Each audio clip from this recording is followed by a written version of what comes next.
Assalamualaikum warahmatullahi wabarakatuh. Perkenalkan, kami kelompok 4 mata kuliah ilmu dakwah yang beranggotakan Rahma Sapitri, Tian Bayu Pratama, Dwi Sita Noviola, dan Hilmi Amar Hafiza. Di sini kami akan menjelaskan tentang materi dakwah yang terdiri dari pengertian materi dakwah, sumber materi dakwah, dan pokok materi dakwah. Pengertian materi dakwah. Secara etimologi bahasa, perkataan dakwah berasal dari kata kerja da'at, yad'u, dakwatan, yang berarti mengajak, menyeru, memanggil, dan mengundang. Secara terminologi, banyak ilmuwan yang mengartikan tentang dakwah yang akan diterangkan sebagai berikut. Muhammad Natsir, seperti yang dikutip dari buku Manajemen Dakwah Islam, karya Rosyad Saleh, mendefinisikan dakwah sebagai usaha-usaha menyerukan dan menyampaikan kepada perorangan manusia dan seluruh konsepsi Islam tentang pandangan dan tujuan hidup manusia di dunia ini, yang meliputi amar ma'ruf nahi munkar dengan berbagai macam media dan cara yang diperolehkan akhlak dan membimbing pengalamannya dalam peri kehidupan perseorangan, peri kehidupan berumah tangga, peri kehidupan bermasyarakat, dan peri kehidupan bernegara. Istilah dakwah dalam buku Manajemen Dakwah karya Wahyu Ilaihi, dakwah adalah sebuah aktivitas atau kegiatan yang bersifat menyeru atau mengajak kepada orang lain untuk mengamalkan ajaran Islam. Dakwah adalah suatu aktivitas yang pelaksanaannya bisa dilakukan dengan berbagai cara atau metode. Secara umum, dakwah adalah ajakan atau seruan kepada yang baik yang tentunya dapat menggunakan wasilah atau media dan tarika atau metode. Dakwah merupakan aktivitas yang sangat urgent dalam Islam. Dengan dakwah, Islam dapat tersebar dan diterima oleh manusia. Hukum dakwah telah disebutkan dalam Al-Quran dan hadis. Dalam Al-Quran, surat An-Nahl ayat 125, di samping memerintahkan kaum muslimin untuk berdakwah, sekaligus memberi tuntunan bagaimana cara-cara pelaksanaannya, yakni dengan cara yang baik dan sesuai dengan petunjuk agama. Yang selanjutnya adalah sumber materi dakwah. Keseluruhan materi dakwah pada hakikatnya bersumber dari dua sumber, yaitu Al-Quran dan Al-Hadis. Menurut Hasbi Al-Siddiqi, Al-Quran adalah kalam Allah Subhanahu wa Ta'ala yang merupakan mukjizat yang diturunkan atau diwahyukan kepada Nabi Muhammad SAW dan membacanya merupakan suatu ibadah. Sedangkan Al-Hadis adalah segala sesuatu yang disandarkan kepada Nabi Muhammad SAW, baik berupa perkataan, perbuatan, pernyataan atau takrir, dan sebagainya.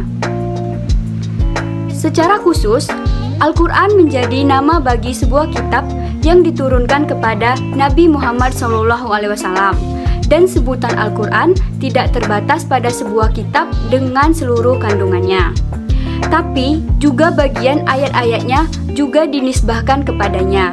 Maka, jika mendengar satu ayat Al-Quran dibaca misalnya, maka dibenarkan mengatakan bahwa si pembaca itu membaca Al-Quran. Hadis atau Al-Hadis menurut bahasa Al-Jadid yang artinya sesuatu yang baru, lawan dari Al-Qadim atau lama, artinya yang berarti menunjukkan kepada waktu yang dekat atau waktu yang singkat seperti orang yang baru masuk memeluk agama Islam. Hadis juga sering disebut dengan Al-Khabar yang berarti berita, yaitu sesuatu yang dipercayakan dan dipindahkan dari seseorang kepada orang lain. Secara umum, fungsi hadis adalah untuk menjelaskan makna kandungan Al-Quran yang sangat dalam dan global atau lil al-bayan atau menjelaskan. Hanya penjelasan itu kemudian oleh para ulama diperinci ke berbagai bentuk penjelasan. Agama Islam adalah agama yang menganut ajaran kitab Allah, yakni Al-Quran dan Al-Hadis, Rasulullah SAW, di mana keduanya merupakan sumber utama ajaran Islam. Oleh karenanya, materi dakwah Islam tidaklah dapat dilepaskan dari dua sumber tersebut. Bahkan, bila tidak bersandar kepada keduanya, Al-Quran dan Al-Hadis, maka seluruh aktivitas dakwah akan sia-sia dan dilarang oleh syariat Islam. macam-macam pokok materi dakwah. Secara umum, materi dakwah diklasifikasikan menjadi 4 masalah pokok, yaitu yang pertama adalah masalah akidah atau keimanan. Aspek akidah adalah yang akan membentuk moral atau akhlak manusia.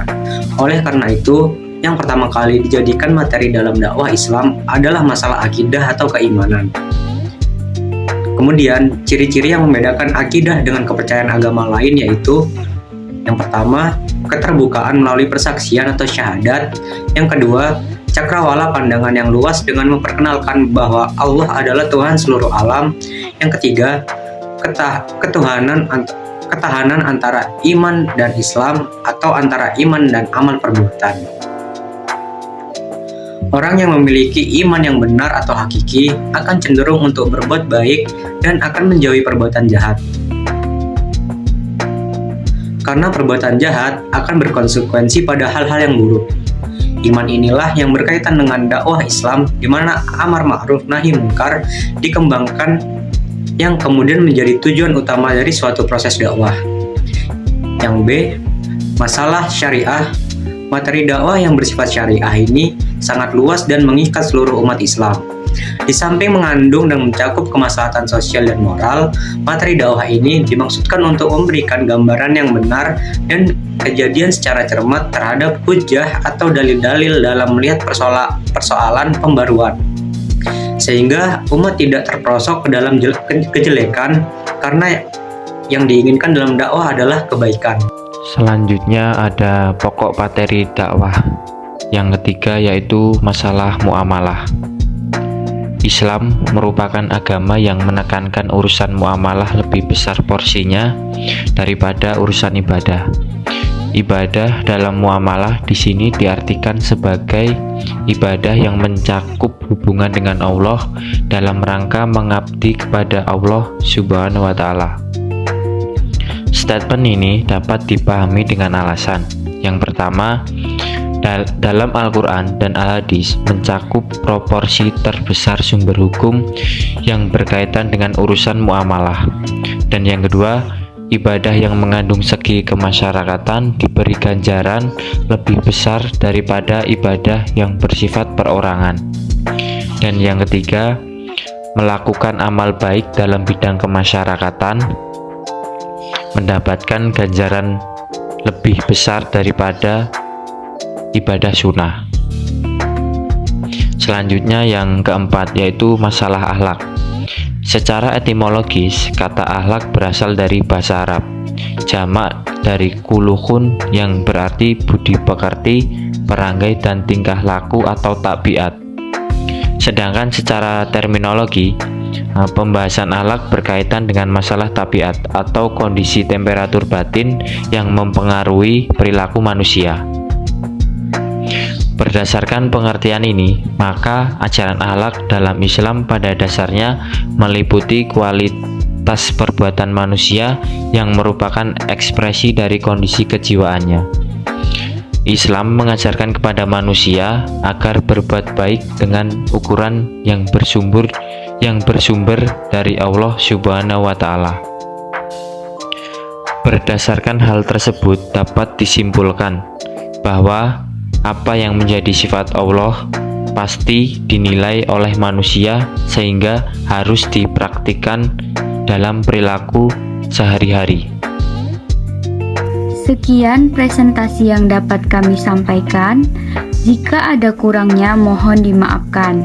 Semoga apa yang kami sampaikan dapat berguna untuk kita semua. Terima kasih. Wassalamualaikum warahmatullahi wabarakatuh.